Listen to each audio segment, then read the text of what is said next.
Assalamualaikum warahmatullahi wabarakatuh. Perkenalkan, nama saya Rani Wahini dengan NIM 19023099.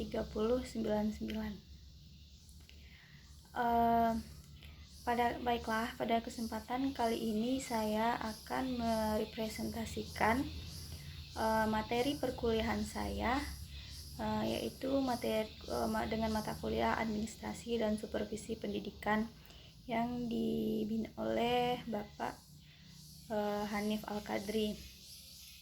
Baiklah, pada kesempatan kali ini saya akan mempresentasikan tentang administrasi layanan khusus. Sebagaimana kita ketahui, administrasi layanan khusus ini sangat berperan penting dalam lembaga pendidikan, khususnya di sekolah. Baiklah, yang pertama saya akan menjelaskan tentang pengertian administrasi layanan khusus. Administrasi layanan khusus ini adalah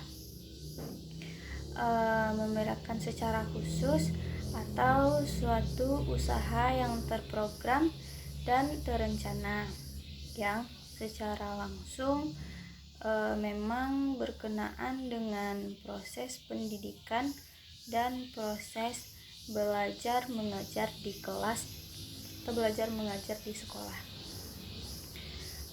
Yang diberikan secara khusus agar mereka peserta didik lebih merasa puas, optimal, dan lebih maksimal dalam proses belajar mengajar.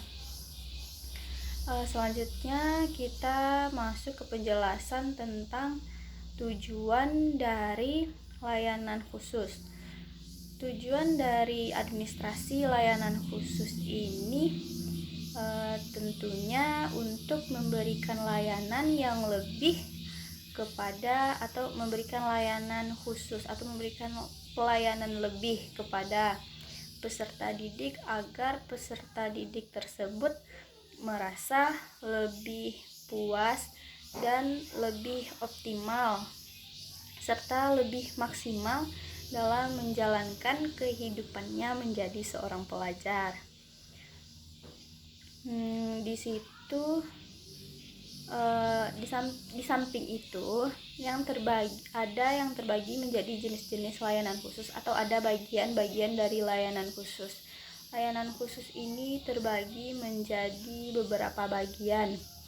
Yang pertama yaitu layanan perpustakaan, yang kedua layanan laboratorium, yang ketiga layanan UKS atau usaha kesehatan sekolah, yang keempat layanan kafetaria atau kantin, yang kelima layanan sarana ibadah atau tempat ibadah, yang keenam layanan asrama, yang ketujuh koperasi, yang kedelapan transportasi, dan layanan terakhir yaitu toilet.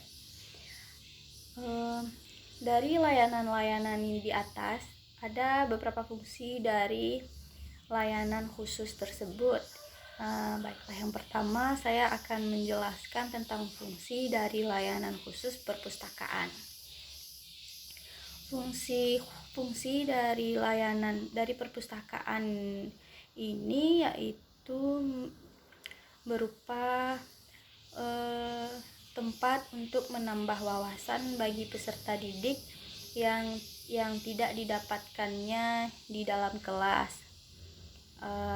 Tentu saja peserta didik mungkin hanya mendapatkan wawasan atau mendapatkan pelajaran 50% atau kurang daripada itu di dalam kelas.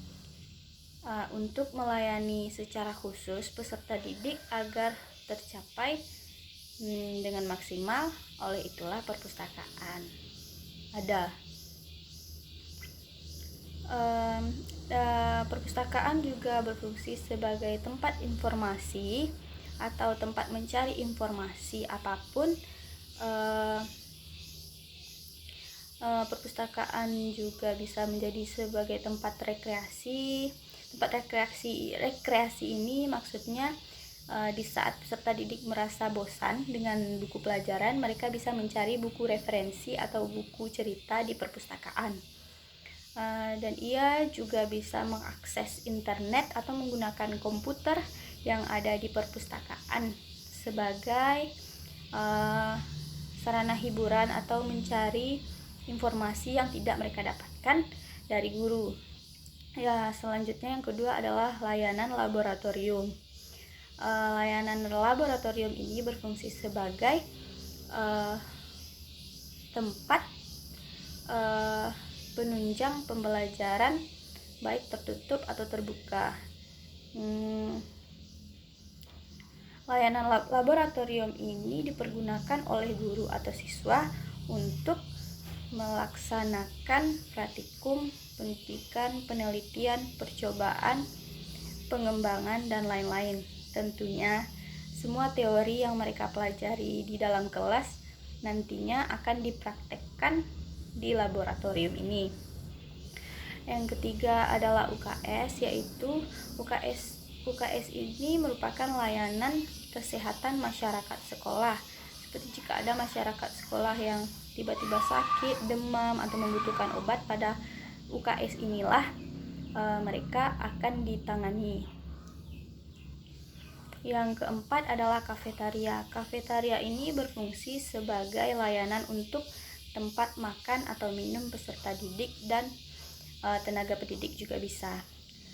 Yang kelima adalah sarana ibadah, yaitu tempat masyarakat sekolah melaksanakan ibadah, atau bisa juga dijadikan sebagai tempat berdiskusi, pendidikan keagamaan, sebagai tempat kerohanian dan pengembangan diri. Yang keenam yaitu layanan asrama. Layanan asrama ini berfungsi untuk menampung